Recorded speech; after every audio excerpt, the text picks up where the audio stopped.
Okay, omulungi atugoberera ku Geto TV mwebale nnyo enkya ya leero njagala kubaaniriza nate wano we tuli mu bitundu bya Ntebe. Entebe tulinawo abakulu abo nga bw'obalaba mu background bali mu meeting yaabwe egenda mu maaso. Ensonga enkulu yakulaba nti bakolera wamu oluvannyuma lwa kamyufu oba oluvannyuma lwa vetting okusunsula saako n'okulondamu abo abakwasiddwa bendera wano mu bitundu byonna eby'eggwanga. Bo ab'Entebe baagadde babeere ekyokulabirako eri abalala bonna ne basalawo bakolere wamu. Abakulu abo boolaba mulimu aba flag holders already abalina flag abaweebwa flag okulaba nti batambuza emirimu n'okwesimbawo okuvuganya ku bifo eby'enjawulo. Mulimu n'abo abatasobola kubanga bayitamu successfully wabula ensonga enkulu eyisiza meeting eno okulaba nti bakolera wamu bagata amaanyi eri abo flag n'abo batafuna basobola okugatta ebirowoozo. So olunaku olwaleero wano wendi mu maaso gange ye mwami Kakembo Michael ayina bendera ya bwa MP agenda kubanga avuganya n'ebibiina ebirala. Muganda waffe Stewart naye waali tugenda kubanga twogera naye ne mwami Masazi. So njaga tandike ne mwami Kakembo atubuulire ekiyisiza meeting eno papasire tufokasinze ku ki era mugenda kubanga mukikwasaganya mutatandikirawo.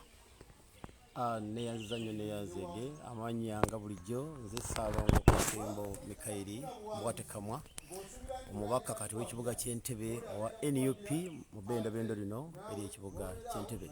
Njagala okutwala omukisa guno okwebaza management ya Geto TV esobodde okuteeka ku mutimbe ensi yonna ebere ng'etulaba. Wamma naawe awaddeyo obudde ne MBs z'omu abazigula n'okutuula obutuuzi wadde oli ku wireless n'owuliriza oba n'olaba Geto TV. Naawe njagala okutwala omukisa guno okukwebaza ennyo nnyini ddala. Mwebala emirimu gye mukola struggle bannayuganda abali mu diaspora n'abali mu Uganda ne basojja bonna abali ku ground abalwana olutalo olw'okulaba nga tununula eggwanga lino. Njagala okwebaza nti no mwebale nnyo mwebalire ddala.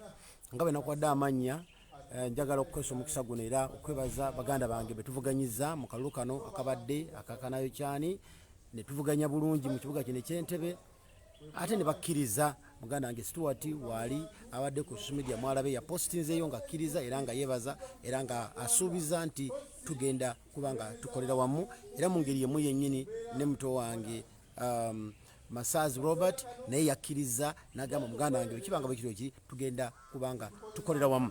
Ekyo nno kyanjawulo bannaffe mubawulira gye bali mu bikonde bannaffe bakubagana era nze bwe ngambye nti bajje wano mpulira essanyu nga mbalabako nga bazze okulaga nti tugenda kukolera wamu. Njagala okukosa omukisa guno okubeetondera baganda bange bano nga kwentandikira nti wakati mu kunoonya akalulu where there is competition wabaawo ebiyitingana wala ebigambo nga bw'obimanyi ebyokunoonya akalulu. Njagala okubeetondera mu maaso ga kamera era kigende ku record. Baganda bange mu nsonyiwe byonna bye tuyisemu nga tunoonya akalulu. Njagala tutambulire wamu tutambule tugende mu maaso.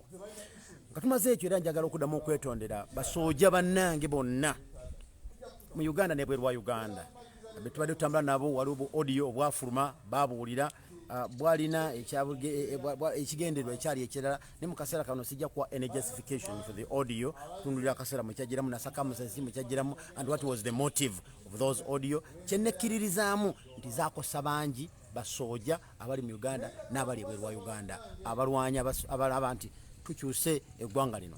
Zikiriza nkosa omukisa guno eri abalaba Geto Television tinze Ssaalongo Kakembo Mikairi Mbwatekamwa omulwanyi wammwe owa People Power gwe mulabye ebbanga lyonna nga enkuba ekyasi mubadde mundaba ku Kyoto mundaba South Africa aba Los Angeles babadde bandaba Boston babadde bandaba era nga baninamu essuubi. Many of you were heartbroken mugamba this is not the Kakembo we know. Naye njagala okubeetondera tebyaliwo nga bwe mwabiwulira nabyetondera kubanga it was misconceived. Abo tebakize banga bwe nalinze ekirowooza mu bwongo bwange nalowooza nti bakyenkola oba kyekituufu naye kyenakkiriza nti kyakosa abantu bangi. Njagala mu nsonyiwe mu kusonyiwagana nnoomu tugenda okutambula ate tufune obuwanguzi. Buli alina akakuku ku mutima olwakajjako n'agamba Kakembo nga bwe yeetonze muganda agamba gonsinza ali wa bitono nga bwe yeetonze kati katukwatire wamu tugende tukube ekyasi tugguse Robert Kyagulanyi akyuse eggwanga lino. Ffenna tuba tulina ebifo era abantu bagatukalanya bifo naye nze nnina okukkiriza nti ffe mirandira egigenda okwanira pulezidenti waffe omulungi byasuubiza eggwanga lino okutuukirira. Ffe mirandira gye tulina okuba nga tunywedde ku ttaka njagala okulaba omuti omunene ogugejja ne gunyirira ne gubala ebibala ne gunyirira nnyo naye nga tegulina mirandira migumu era enkuba bw'etonnya empewo bw'ejja gugwa ku ki kakati Bobi Wine oba Robert Kyagulanyi pulezidenti waffe gwe muti omulungi ffe emirandira gino okugenda mu ttaka nze taapuluutu kati ng'omubaka wa paaliyamenti w'ekibuga kino eky'Entebbe ne mwannyinaze meeya w'ekibuga ky'Entebbe Omumbejja Nasuuna bakyamaani b'amagombolola eno sayidi zeno ninayo Apostle Kisaakye sayidi zeno ninayo mukulu Kyonoka Achilles abo be bagenda okuba emirandira okunakwata emirandira gy'abakansala okuva ddala ku byala b'amagombolola okuva ddala ku miruka aba municipality n'abagenda ku zi district egyo gy'emirandira egigenda okunyweza struggle njagala okubasaba buli omu gyali buli omu alina kyalina sobola okukola nga kigatta ku struggle tubeegayiridde akikole bw'abanga awulira nti ekyagenda okukola in one way or the other kikosa struggle oba lwe yamunyiiza mu bakandidate abeesimbyewo ku lwa bulungi bwa struggle kana akaseera kakusonyiwa kana akaseera kakusirika ne tugamba tumale okuggusa ekyaffe bwe namala okuggusa ekyaffe nga tumaze okyusa effugabbi mu ggwanga lino tulikomawo ne twekuba ebikonde byaffe ne kana akaseera kakusonyiwagana reconciliation ekisinga obukulu naku accommodating each other. Okay, let's look at eri abawagizi bamwe ababadde mu different camps esaawa eno ekigambo kikyo bagamba dde nti tufune baganda baffe era awo we mbadde nga mbakowoola nti fena tubadde ne camp Kakembo mbadde n'abampagira muganda wange Masaazi naye abadde ne kampu ye ne muganda wange Stewart mutabani wange Lubwama naye abadde ne kampu ye ne batandika okutambula era mbakwira omulanga nti bonga bwe bazze nina okukkiriza nti ne kampu zaabwe zonna bazze nazo kino kibakoze kabonero kalungi gesi kyanungi nnyo eri abadde batambule mabega wanga bwabanga amekomanda wange agenze ati atenze omwagizi wenzaani agaana so basaba bonna bajje tutambulire wamu tutambule tuguse ekintu kyaffe tuwangulire wamu webale nnyo mwami Kakembo njagala bakwatako mu ngalo kigende kuli kweli bango neyampadde hage wa Kisonga tugenze okunominatinga meya era njagala one muganda wange Masaazi mukulu Masaazi tuvuganyiza fembi nabyo nkwogerera ebitabawomi bakuli mu kalulu mu byobufuzi bibamu whether is competition buli omu atya buli omu akakana yabinyi byenkwogeddeko ebitawomi nenjagala okukwebaza nti wakkiriza nokkiriza tambule wamu kabadde ffenne wa Kisonga tunominatinga meya waffe Omumbejja Nasuuna era nondako omukomi bona kakati ozze nsanyuse nnyo era nkusuubiza nti nja kuba eddaala naye kwolirinyira okutuusa ebirooto by'omu maaso nkiddamu nja kuba eddaala eddungi gy'oli okutuusa naawe gy'olaga naddala struggle yaffe eno gye tuyayina okutuusa obulamu bw'Abannayuganda gattako ettofaali tutambulire wamu mutabani wange Stewart ono mutabani wange ate omwana gwe ntendese mu byobufuzi kubanga tubadde ffenna mu UID era abadde omu ku ba youth leader mu Democratic Party naye twasisinkana eno ne tufuna obuzibu nga ffembi tuyanira ekifo kitya omwana akyagala ne taata akyagala twogeraganya ebigambo bingi naddala okuva gye ndi nze oluusi mbadde nkusonseka nkufumita amafumu oba olyawo otye oba olyawo onyiga obiveemu naye nkwebaza tebikunyiizizza kubanga singa byakunyiizizza wandiremeddemu ng'abalala balemeddemu e Kampala njagala otwala omukisa guno okukwebaza okukkiriza era n'osuubiza okukolera wamu nsaba onsonyiwe ku Stewart byonna ebadde bitambula bawagizi baffe onye abawagizi baba bawagira n'okuvuma bavuma oba oli abo abawagizi baffe bakuvumye boogedde ebitawoomye on behalf of all my team njagala okutuusa okutunda kwaffe gye muli ne muganda wange Masaazi timu yange okuba yakusanze neekujerega aba neekuvuma kubanga yagala okuyisawo Kakembo ku lwabo bonna kkiriza okwetonda kwaffe gye muli mutusonyiwe mujje tuzimbe ettimu tugende mu maaso nga bwe nsuubiza Masaazi naawe nkusuubiza tingenda kuba eddaala eddungi igenda okunyweza NUP mu Ntebe ate naawe lyonaalinnyirako enkya otuuse ebirooto byo mu maaso oweereze ku ggwanga lino nga naawe wenyumiza nti Kakembo yafuuka eddaala kunkozesa kino webale nnyo owulire eddala tusaba onsonyiwe katulereko the three of you. mulimu abakadde kuyina kubamu abazaddebo season yonna gye tukola olwaleero NUP everywhere tebabagamba nti tuli masanganzira katule ku bugambo bwa mwami Masaazi Abalabi ba Ghetto TV balamusizaako baganda bange mwenna gye muli abalabi ba Ghetto TV ne TV ez'enjawulo balamusizaako mwenna gye muli bakwano bange okuva South Africa abeegattira ku mukutu gwa UFF balamusizaako baganda bange era mbeebaza olw'obuwagizi bwonna bwe mutuwadde ebbanga lino lyonna nga mubuweereza Masaazi Robert essuubi lyammwe, essuubi lya Ntebe era omutima gwa Nuupu mu kibuga Entebbe.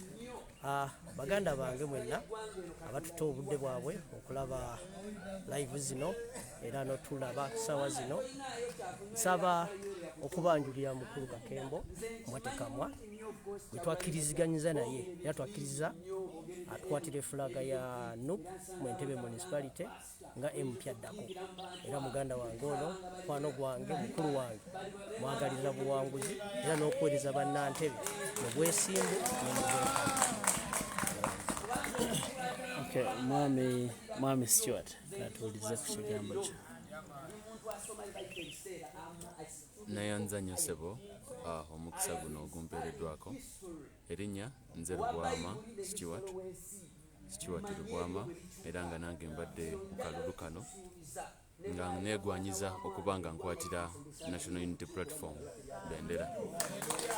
Ebibaddewo bibadde bingi nnyo ddala, era akaseera kano akayise si kaseera kangu nnyo naddala eri nze. Osanga waliwo ebitutambudde bulungi, osanga waliwo ebisobyemu, naye ekisinga obukulu mu byonna kusigala nga twegattidde wamu, kuba ebintu bingi ebituseewo mu kaseera katini, ate ekibiina kyaffe kikyali kipya nnyo, ate ng'osanga ne committees zina ebintu ziri overwhelmed, eggwanga lyonna liri ku ddyo, naye kya buntu era okubanga olabira wala, okulaba nti oluusi oleka ebiruubirirwa byo nga ggwe omuntu n'ofa ku kiruubirirwa ekisinga obunene ky'okukyusa eggwanga lyaffe. So nasazeewo ne ŋŋamba nti kijja kuba kyamagezi bwe neegatta ku muganda wange Kakembo, taata wange, ne tutambuza enkyukakyuka ey'eggwanga lyonna, ate osanga naye asobola okutuukiriza ekirooto kye ky'okufuuka omubaka wa paaliyamenti addako. Nkimanyi ebisobye, naye nze ntunula mu maaso era nga nsuubira tugenda bumu ffenna mu maaso. Twagala okwebaza omukulu Robert Kyagulanyi Ssentamu atuwadde n'omukisa naffe osanga abavubuka ne tuvuganyaako ebitabaddeewo nnyo osanga mu bibiina ebirala. Twagala okwebaza olukiiko lwonna, abantu bonna bamuyambako okuteekateekera ekibiina n'okuyiiya okulaba nti alowooza, kubanga ekituufu kiri nti ebintu bingi ebimutunuulidde n'ababalabe bangi abali wakati mu ffe. Kyovula nasazeewo nze nzire emabega ntandika okuzimba ekibiina nga bwe tuwagira bannaffe abaliwo, kuba abantu bangi batunuulidde tugwe, bantu bangi batunuulidde baseke nga tulemereddwa, naye tusaana okuteekawo omuggundo omupya. Ffenna osanga twaliyagadde okwesimbawo tuyitemu oba tufune ekifo, naye ate waliwo n'abo balina okubeera emabega balowooleze ekibiina, bawabuleko bannaffe biki ebyokwogera, bawabuleko tomanya. Era nze nsuubira nsonga nkulu nnyo, era baali baseka nti tulina National Unity Platform, tulinga abaana bagenda otulira ku ssomero talina center number. Saa zino tulina center number, tulina ne umbrella. Osanga abamu badde balina kweswanta ekibiina kyaffe kigenda kuggwa, mukulu Kibalama akitwale oba gavumenti ekitwale, naye n'essaawa za kati kyasobodde okusigalawo, era ndoza mwakirabye nga aswazibwa n'abo bonna badde bagezaako omuteeka mu mbeera eyo. Ekibiina kino kigenda kubeerawo, kati naffe twegasse, twagala kubeera eri eddoboozi erigenda okuba nga tugatta ku kibiina. Ekibiina kino kigende mu maaso okukyusa eggwanga kintu kikulu nnyo. Myaka 35 mingi, kitegeeza tunagalako gino 5, tugenda kubeera myaka 4. Abamu tuzaalibwa nga buno obukulembeze bwe buliko, twagala tukyuse, twagala twabenga eggwanga lyaffe ligenda mu maaso. Pozi Mwami Stuart, kabuuzo kamu kokka, ekikolwa kino kye mukoze nga mmwe oli ayinza kulowooza nti bunafu bw'abakandidate abataaweereddwa kaadi, omuntu ng'oyo osamugamba ki?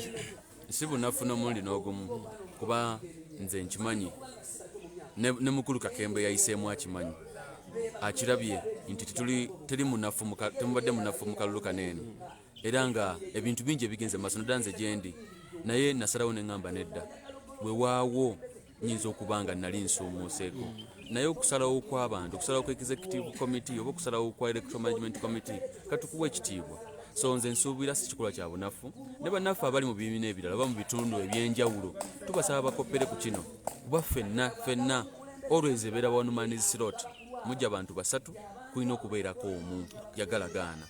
Gwe kuba obadde we oyagala tosobola kuyisigala kyekimu, naye weewaamu akadde n'oddamuko ebbali, nosooka ne weebuliriramuko n'obuuzaako ne ku bantu bobadde otambula nabo. Nze nsuubira bakoppere ku kino, kyetukoze tutekewo obumu nga bwe bawulira National Unity Platform. Unity kikisinga obukulu kubanga when we stand in unity we stand strong. When we decide to divide ourselves tuba tugenda buli omu agenda kubanga akola ki agwa. Kyokka nga bangi abakyagala tukole ki tugwe. Kalwaki tubawe essanyu olw'okuba gwe omuntu osazeewo ogende weeyawuleko. Lwaki tukomyewo ne twegatta nga bwe tuzimba tomanya omukisa guyinza okubeera nga gulindiridde kaseera kalala. Briefly in English, what has happened here? Why have you accepted to step down for a brother after getting a flag?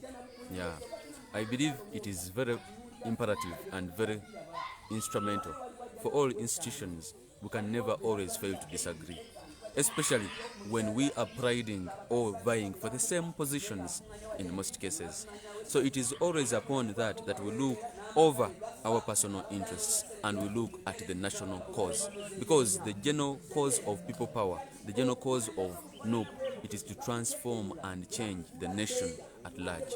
So I think that is more imperative than maybe Stuart to become a member of parliament, because again, if I become a member of parliament in a state which is governed by the same autocratic leadership and dictator, I think it won't make more sense. However, it is also very important that if we are to bring about change, let us also first make sure that even the legislature is also under our control. So I would think it is good for us to come together. We look at the general purpose. Let us change presidency first, then we come to institutions again. But I believe for the purposes of future development and the building of our party, it is important for us to come together regardless of our differences, and we move on. And that is the power of friendship and unity, that you can look at other people's differences, then we move together as a team. Mr. Stewart, did you consult your supporters, or you've just done this as you as a person? What about the supporters? What do you tell them, your own supporters? Ever since we got the announcement, even on contrary when we knew that we were in favor and we had this, by the way, we had this ticket, because we had performed way better when it came to the interviews and the vetting process. I was extremely superb, I know.